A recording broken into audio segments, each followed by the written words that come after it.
कबीर ने जल्दी से कॉल कर दी। ये क्या कर रहा था मैं? बिना किसी तैयारी के फ़ोन कर रहा था तारा को।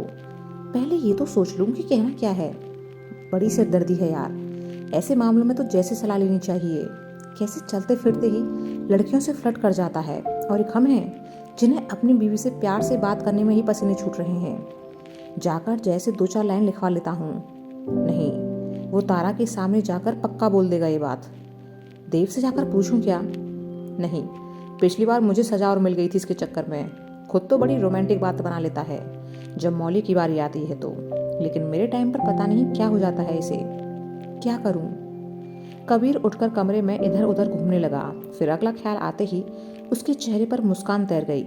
हाँ, ये सही है। जैसे बचपन में हमें निबंध लिखने को दिया जाता था, गाय, बेस्ट फ्रेंड या पापा पर कि 10 लाइन में लिखो, तो वैसे ही 8-10 लाइन लिख लेता हूँ तारा के बारे में और उससे बोल दूंगा।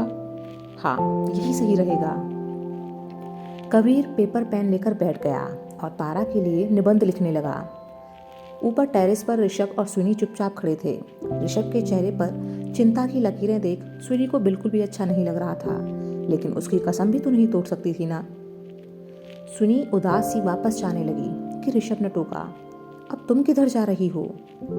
सुनी ने उसे इशारे से समझाना चाहा कि जब वह बोल ही नहीं सकती तो यहाँ बैठकर क्या करेगी। ऋषभ के चेहरे पर अब मुस्कुराहट तैर गई। तो क्या हो गया जो तुम बोल नहीं सकती? तुम साथ हो, यही काफी है मेरे लिए। ऋषभ और सुनी उस सर्द रात में एक और बैठ गए। ऋषभ ने जब सुनी को उदास देखा तो बोला, तुम क्यों परेशान हो? सुनी ने उसकी तरफ इशारा किया। ऋषभ समझ गया कि सुनी उसे परेशान देखकर उदास है। अगले ही पल वह हंस पड़ा। तुम्हें परेशान होने की कोई जरूरत नहीं है। मैं तो बस थोड़ा सोच में डूब गया था कि मेरे साथ हो क्या रहा है, लेकिन मैं हार मानने वालों में से नहीं हूँ। बहुत जल्द पता कर लूंगा कि आखिर मेरी पीठ पीछे चल क्या रहा है, और मुझसे कुछ भी छुपना लगभग नामुमकिन है। कुछ दिनों में जा रहा हूँ घर, वहाँ माँ से बात करूंगा और मौका मिलते ही कबीर से एक बार फिर से इत्मीनान से बात करूंगा। सुनी ने हाँ में सिर हिलाकर सहमति जता दी। ऋषभ, अच्छा तुम्हारी शादी भी तो हो रही थी ना, उसका क्या हुआ? कौन है वो फोकट का दूल्हा जो मुंगेरी लाल के जैसे तुमसे शादी करने के हसीन सपने देख रहा है? सुनी मुस्कुरा दी और सोचने लगी कि आपको कैसे बताएं कि वो कोई और नहीं बल्कि खुद आप हो। ऋषभ, अरे हाँ, तुम्हारा तो मौन व्रत है ना, वो भी 7 दिन। वैसे तुम्हें नहीं लगता कि 7 दिन कुछ ज्यादा है? अच्छा हुआ कि तुमने जिंदगी भर का नहीं बोला, वरना पता नहीं मेरा क्या होता। कहकर ऋषभ हंस पड़ा। सुनी भी हंस दी। अपने कमरे में बैठे कबीर ने अपना काम खत्म किया। यार, गला सूख गया मेरा, तो जाकर पानी पीकर आता हूँ। वह उठा और पानी पीने के लिए किचन में चला गया। कुछ देर बाद वह वापस आया और तारा को फोन किया। वह खुद से बड़बड़ाने लगा, पता नहीं बोल पाऊंगा भी या नहीं। ये तो सच में बड़ा मुश्किल है। ऐसा करूंगा कि तारा की फोन उठाते ही जल्दी से बोल दूंगा ये सब। तारा ने नींद में ही कॉल रिसीव कर ली और आंखें मलते हुए बोली, हेलो। दूसरी तरफ से कबीर, जो काफी नर्वस हो रहा था, ने एक सांस में ही हाथ में लगे पेपर को देखते हुए बोलना शुरू कर दिया। इस कहानी मेरी बीवी का नाम तारा है। वो भले ही शरारती है, लेकिन दिल की बहुत अच्छी है। नीरा शर्मा पर तारा मेरी गैर मौजूदगी में मेरे परिवार का बहुत ध्यान रखती है। जब मैं घर जाता हूँ तो वो मेरा भी खूब ख्याल रखती है। वो मेरी सारी बातें बिना कहे ही समझ जाती है। तारा मुझसे बहुत प्यार करती है और मेरी सारी बातें मानती है। तारा कभी भी मुझसे किसी भी चीज की फरमाइश नहीं करती। वो कहती है कि उसके लिए मेरा साथ ही सब कुछ है। तारा बच्चों की तरह बहुत शरारत करती है, लेकिन मैं उसको कभी नहीं रोकता क्योंकि मुझे उसकी शरारतें अच्छी लगती हैं। मैं भी उसको बहुत प्यार करता हूँ, बस जता नहीं पाता। ये सब बोलकर कबीर ने राहत की सांस ली कि फाइनली बोल दिया उसने। वह अब तारा के जवाब का इंतजार करने लगा।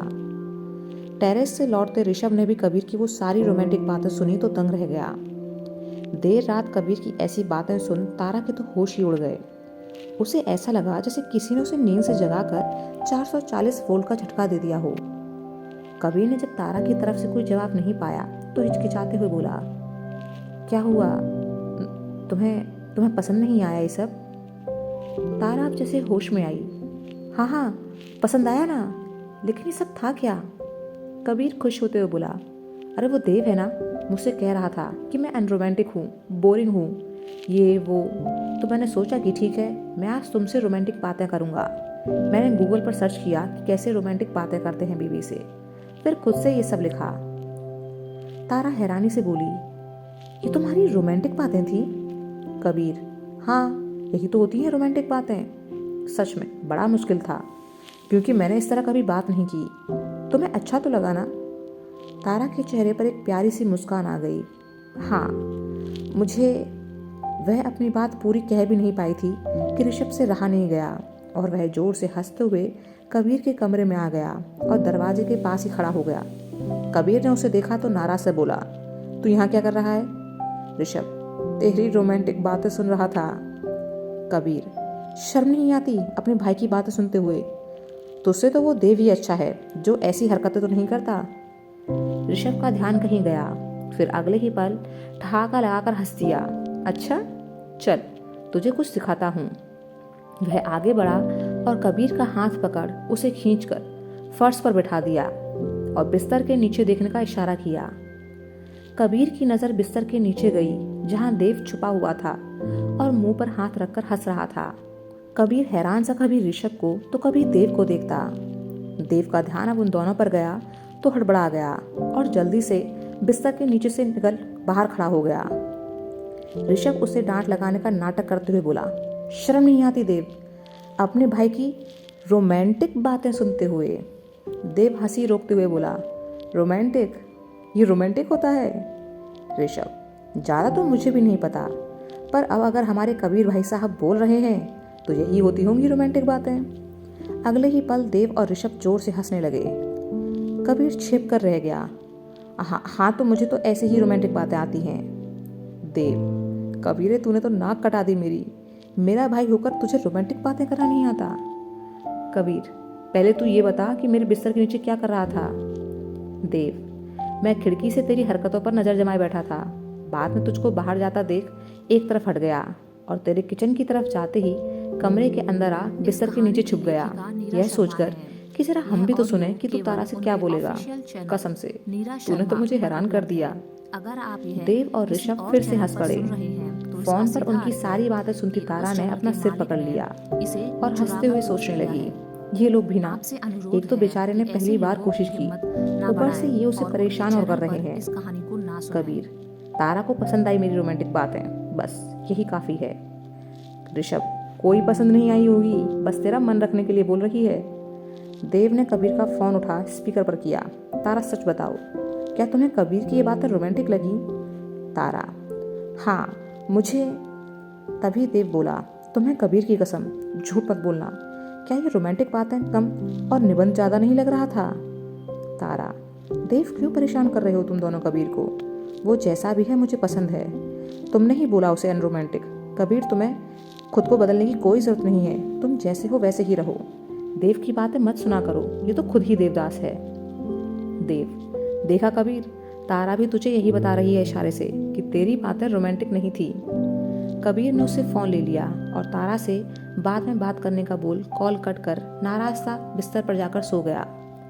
ऋषभ और देव ने जब यह देखा तो जल्दी से आगे बढ़ उसके दोनों ओर लेट गए और उसे गुदगुदी करने लगे।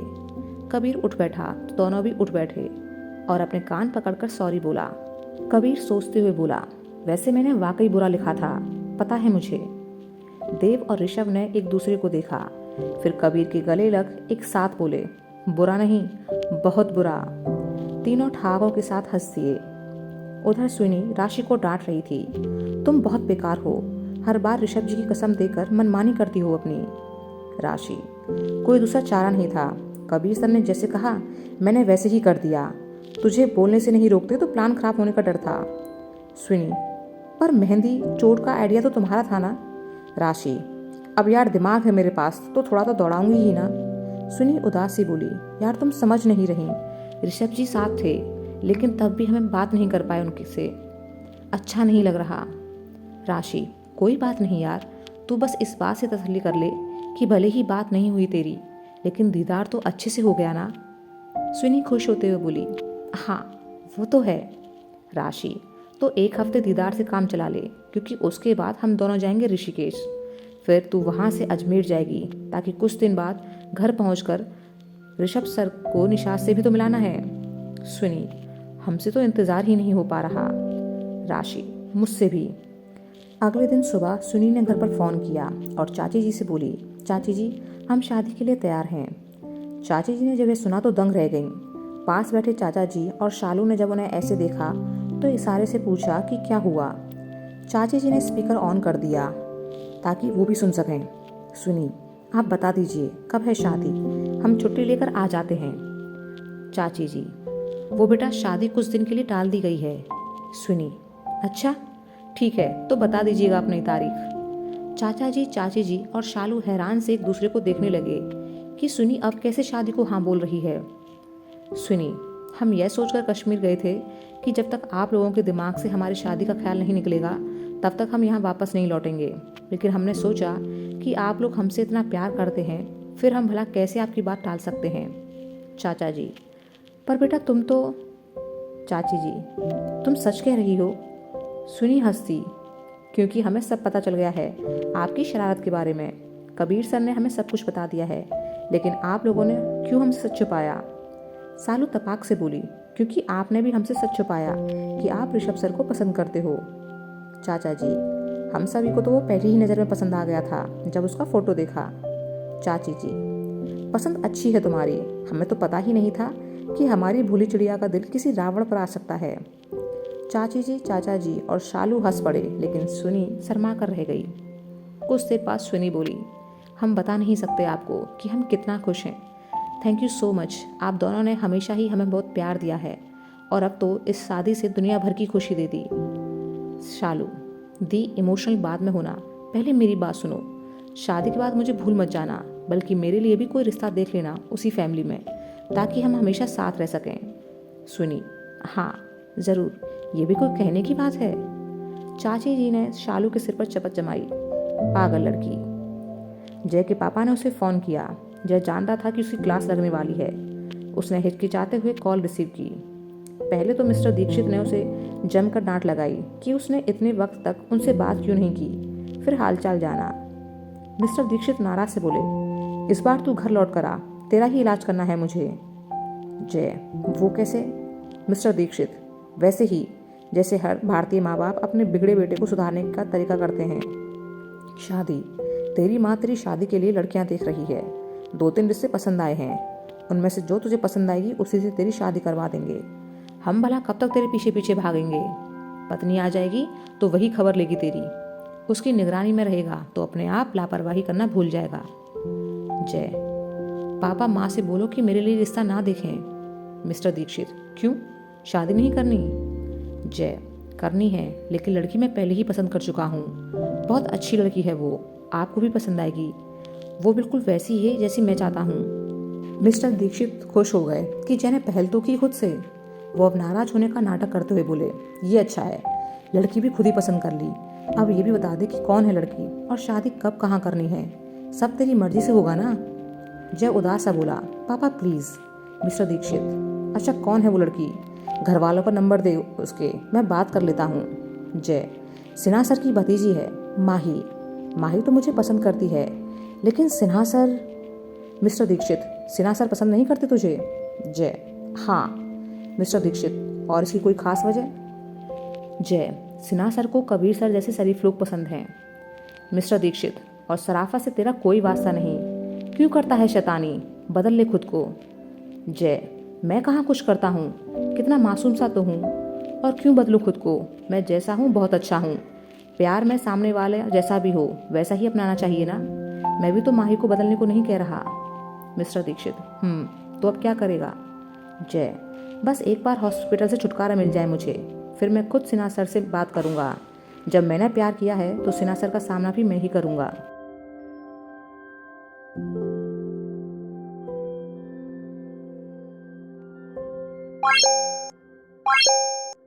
Bye.